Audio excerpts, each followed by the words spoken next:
kind of the best. Hello, I'm Shibatech, and today I have a treat for you. To all like 50 of my viewers. I will be filling my keyboard with slime, or butter slime. Now this isn't something random, I assure you, and there's a purpose to all this madness, and here is why. So the Kemove Shadowfox is my first mechanical keyboard, and it's been with me for quite some time now, as you might be able to tell from the faded legends on my cheapy cheap SA keycaps. Since I'm a careless dum-dum, I stripped all my screws from screwing too hard. You'd think I'd learn after I stripped the first screw, but I didn't. I kept repeating the exact same mistake. I'm kind of the best. So flash forward to now, and I'm thinking I should probably fix up my board. That's when I ran to videos that did this. Oof. Oof. Oof. So this form of flex changes the keyboard typing experience as well as the sound signature and, amongst other things. Now this is normally accomplished with what you'd call a gasket mount or plateless mount or O-ring mount. Don't quote me on that. I'm not really sure which is which because there's really a ton of ways you can mount your board, and I've left a link to this page in the link down below. Now, unfortunately, I'm broke beyond belief. Yep.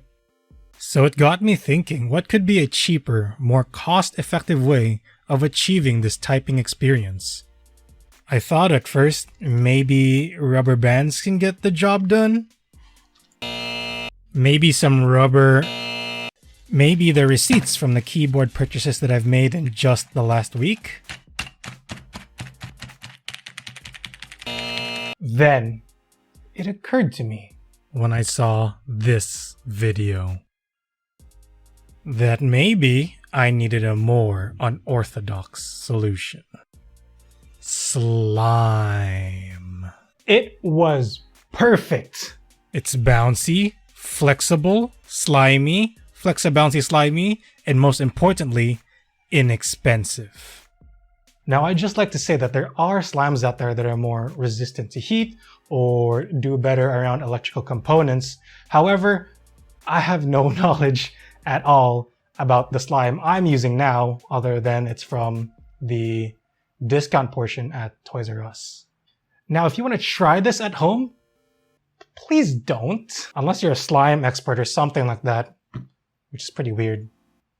So onto the board, I started by removing everything and... NANI? Please forgive me. I was gonna get box jades or kiwis or something that matches the slime color, but again...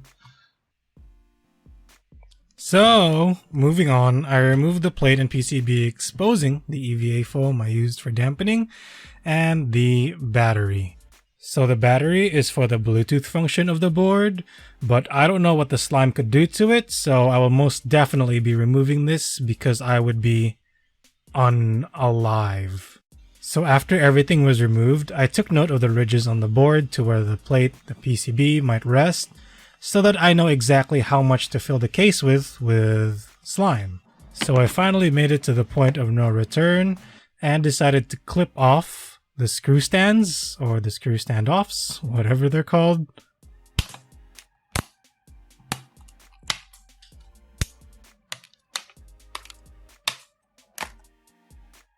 And now, it was just a matter of being a child again.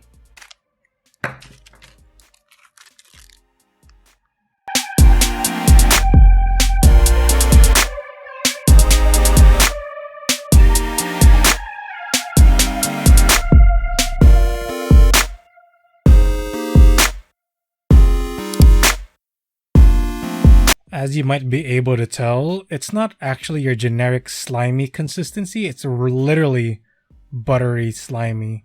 So I actually had to use utensils at one point, and as you can see here, I'm actually trying to flatten it out, and you'll see why this is a problem down the road. So as you can see, I filled the entire case with slime, at least up to the ridges, and I left a little spot in the USB port, so of course I can still plug it in. let's give each other a smiley face because yay, we did it! And maybe you might want to consider subbing as well, yeah? And a sad face because of what is yet to come. So I took at all the electrical components of my PCB and thought, I really might hurt myself. So I covered the bottom of the PCB with some electrical tape just for some, you know, insurance. So I started my first layer of insurance horizontally while working my way all the way up to the other end of the board. Then I trim away some of the imperfections.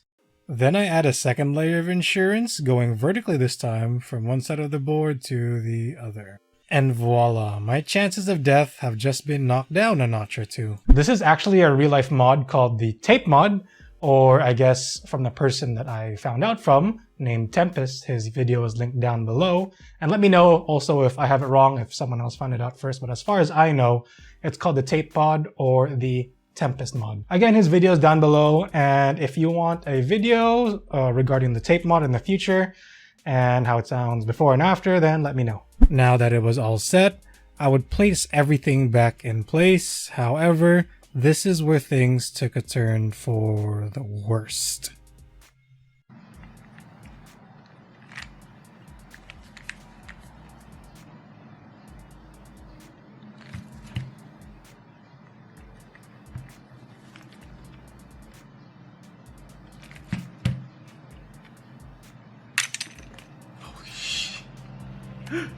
Oh no.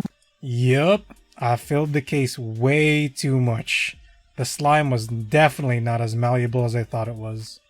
I was beyond upset at this point. Can I get an aw yeah? So after about an hour or 30 minutes, I don't really know the time frame because I was so f***ing done with the mess, I managed to remove some of the slime to a more workable level. So it was time for the moment of truth again. Oh, it's made it. So of course there was still a little bit of cleanup to do on the board itself. So to my ultimate failure, the board didn't really have the flex that I was looking for. It more or less felt the same. And there's this weird solid, non-solid mushy feel when you press down, like the slime is trying to adhere to the pressure but is pushing back equally so. The slime is literally holding the plate and the PCB in place better than the screws ever did. So I won't keep you waiting. The keyboard specs are in the description, and here is the typing test.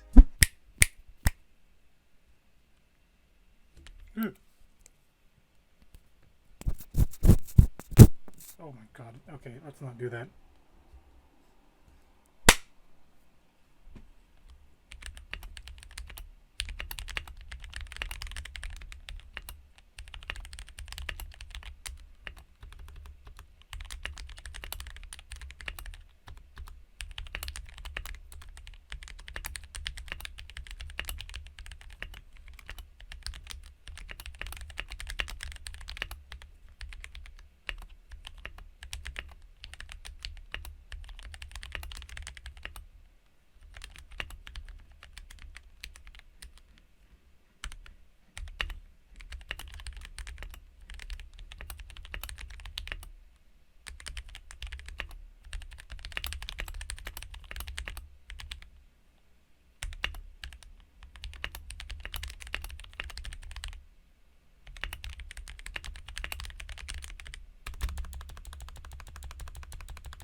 My channel is so desperate that I made dumb content like this. So, would I recommend this mod? Absolutely not. Unless, of course, again, you're a weird slime expert and, well then, Godspeed to you. So first off, this mod was an absolute failure. If anything, it's stiffer than normal. It's got a weird, soft, solid give that I don't really know how to explain. But overall, there's no flex, and if anything, actually, I just found myself a new screw to hold my plate PCB to the case. Other than that, yeah, kind of a total failure here. But it did change the sound signature, I think.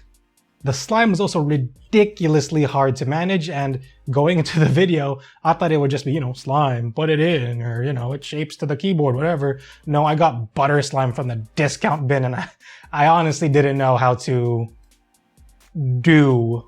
I might keep this mod and maybe do an update video a couple months or even a year from now, if I'm even making videos by then, which really depends on how big this channel gets, you know, because it's just to fuel my addiction for keyboards. So anyways, that's all. Thanks for watching me fail and joining me on this wild ride. Shiba Tech out.